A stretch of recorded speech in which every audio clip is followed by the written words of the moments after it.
Di sebuah pesantren tua di pinggir desa, terdapat seorang santri bernama Aisyah. Ia dikenal cantik, cerdas, dan memiliki akhlak yang baik.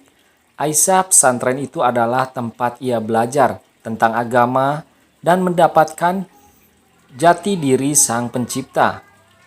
Keluarganya yang sederhana mempercayakan sepenuhnya pendidikan anak gadis mereka kepada pesantren tersebut.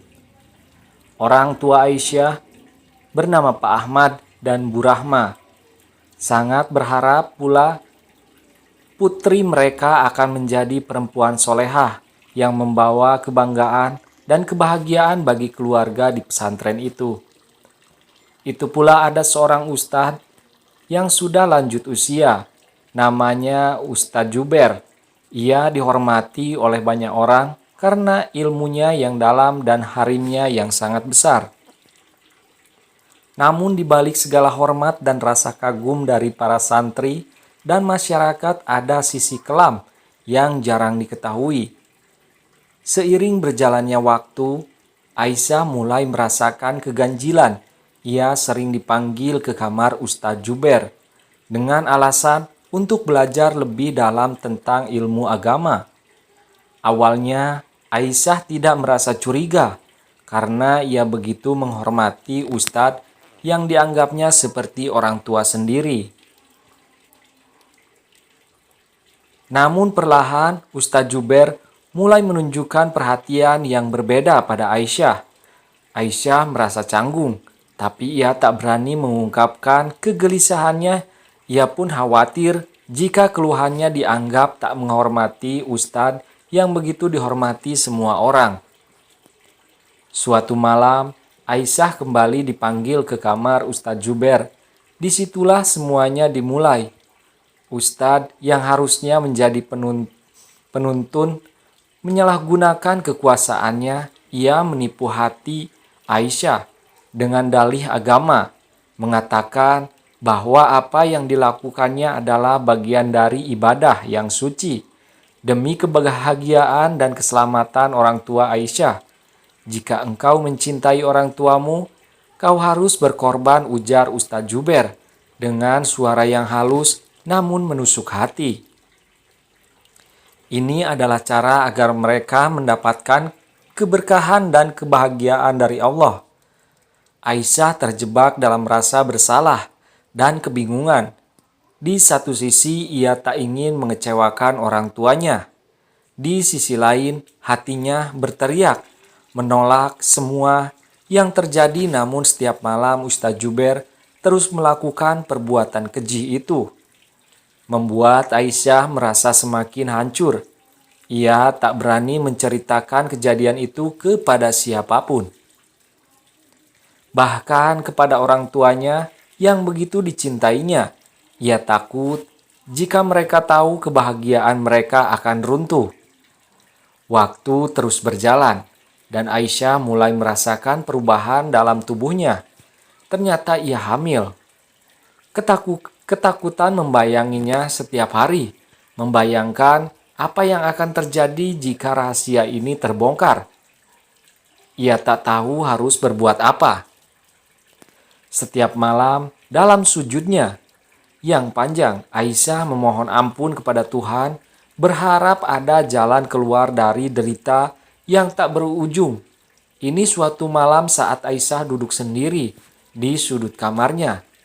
Bu Rahma datang mengunjunginya secara tiba-tiba. Tatapan ibunya penuh cinta, namun juga penuh tanya.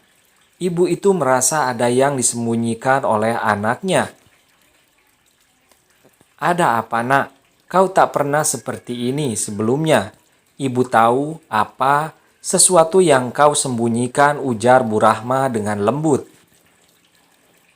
Aisyah hanya diam. Air matanya mulai menetes. Ia ingin sekali bercerita, namun hatinya masih terbelenggu rasa takut. Bu Rahma memeluk Aisyah, dan dalam pelukan itu, akhirnya semua rahasia yang telah lama disimpan rapi terungkap. Aisyah menceritakan segalanya dengan isak tangis yang tak bisa ditahan. Bu Rahma terkejut dan hancur mendengar pengakuan putrinya. Hati seorang ibu tak sanggup melihat anaknya menderita sedemikian rupa. Dengan segala kekuatan yang tersisa, Bu Rahma membawa kasus ini ke hadapan masyarakat dan para ulama setempat.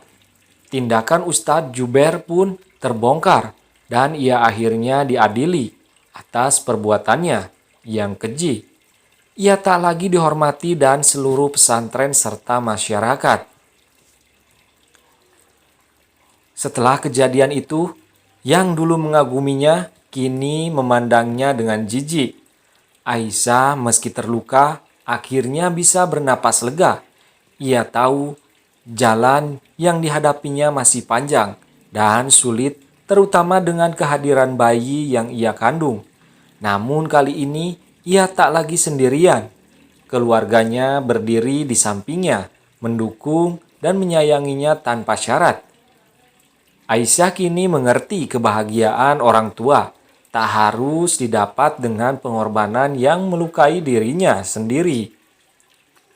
Kebahagiaan yang sejatinya ada ketika ia berani melawan ketidakadilan dan berdiri tegak menghadapi kebenaran, dan di setiap sujudnya Aisyah selalu berdoa, memohon kekuatan dan pengampunan serta berharap agar tragedi yang dialaminya menjadi pelajaran bagi semua, bahwa tidak ada yang lebih mulia daripada menjaga martabat dan kemanusiaan.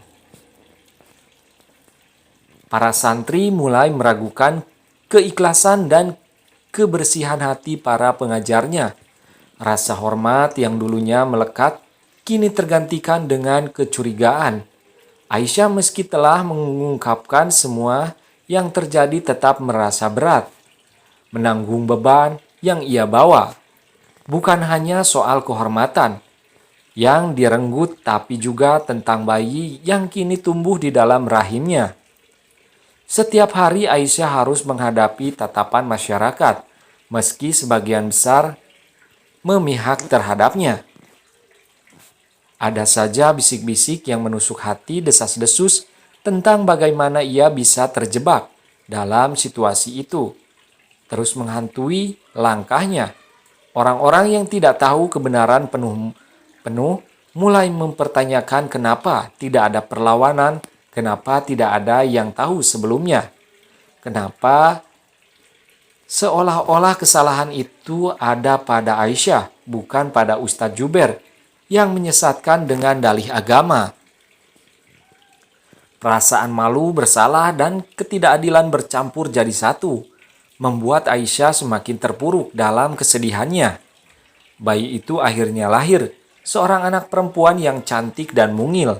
Wajahnya mirip Aisyah, dengan mata besar dan senyum manis yang menghangatkan hati. Namun setiap kali Aisyah memandang wajah anak itu, ia tak bisa menahan rasa sedih yang mendalam. Bayi itu adalah hasil dari tragedi yang menimpanya. Dan meskipun ia mencintai putrinya, setiap tatapan kepada sang bayi adalah pengingat atas luka-luka yang belum sepenuhnya sembuh. Bu Rahma dan Pak Ahmad, orang tua Aisyah, terus berusaha memberikan dukungan terbaik mereka, mencintai cucu mereka tanpa syarat, dan selalu berusaha menguatkan Aisyah. Namun dalam hati mereka juga menyimpan luka yang dalam. Harapan mereka agar Aisyah menjadi kebanggaan keluarga seakan hancur berkeping-keping. Mereka tak bisa menutupi rasa sakit melihat putri mereka yang seharusnya hidup dengan penuh harapan, kini terjebak dalam lingkaran penderitaan yang tak pernah mereka bayangkan. Suatu malam, Aisyah duduk sendirian di halaman rumah. Udara malam yang dingin tak mampu membukakan pikiran yang berkelana jauh. Ia merenung apakah hidupnya akan terus begini, bagaimana nasib putrinya nanti. Apakah ia bisa memberikan masa depan yang baik untuk anak itu, atau justru akan terjebak dalam rasa bersalah selamanya. Tengah keheningan itu Pak Ahmad menghampirinya. Sang ayah duduk di sampingnya, tanpa banyak bicara, hanya menatap langit yang penuh bintang. Aisyah tahu ayahnya adalah orang yang kuat, tapi malam itu ia melihat ada kesedihan yang mendalam di mata ayahnya. "Kamu tahu nak," suara Pak Ahmad bergetar. "Pelan, ibu dan ayah tak pernah berhenti mendoakanmu. Kita semua terluka, tapi percayalah, Tuhan tidak pernah memberikan cobaan tanpa jalan keluarnya. Anakmu adalah berkah meskipun ia lahir dari kesedihan." Aisyah menahan air matanya. Perkataan ayahnya begitu mengena, tapi ia merasa hatinya masih sulit menerima. Bagaimana aku bisa mencintai anak ini sepenuhnya? Jika setiap kali aku melihatnya, aku ingat apa yang terjadi. Dan akhirnya Aisyah pun membesarkan anaknya sendirian. Nah, itulah dia kisah sedih yang dialami Aisyah. Semoga bisa menjadi pelajaran bagi kita semua. Akhir kata, admin pamit dan jangan lupa saksikan lagi cerita-cerita selanjutnya dari channel ini. Dan sekian, terima kasih.